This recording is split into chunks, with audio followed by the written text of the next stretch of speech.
வணக்கம் friends. Dale Carnegie என்னுடைய மிகப்பெரிய இன்ஸ்பிரேஷன் இவர் தான்.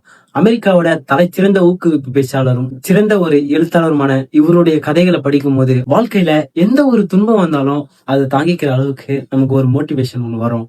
அப்படி அவர் புக்ல இருந்து படிச்ச ஒரு தக் ஸ்டோரிய உங்ககிட்ட நான் இன்னைக்கு ஷேர் பண்ண போறேன். அமெரிக்கால போரின் போது தொண்டையில குண்டடிப்பட்ட ராணுவ வீரர் மருத்துவமனையில அனுமதிக்கப்படுறாரு. அவருக்கு தொண்டையில குண்டடிப்பட்டதுனால அவரால் பேச முடியல. அதனால ஒரு பேப்பர் எடுத்து அவர் எழுதி டாக்டர் கிட்ட காட்டுறாரு.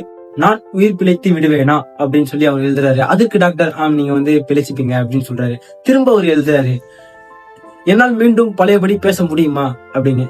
அதுக்கு டாக்டர் இன்னும் ஒரு 2-3 மாதத்துல உங்களால திரும்ப பழையபடி பேச முடியும் அப்படின்னு சொல்றாரு. திரும்ப அவர் எழுதுறாரு, பின்பு நான் எதற்காக கவலைப்பட வேண்டும் அப்படின்னு.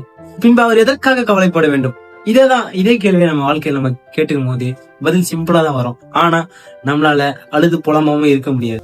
அதாவது கவலைப்படுவது வீண், துன்பப்பட்டு புலம்புவது ஒரு முட்டாள்தனம் அப்படின்னு இந்த கதை மூலமா அவர் சொல்ல வர்றாரு. காலனி இல்லை என்று வருத்தப்பட்டேன், தெருவில் காலை இல்லாத ஒரு மனிதனை பார்க்கும் வரை.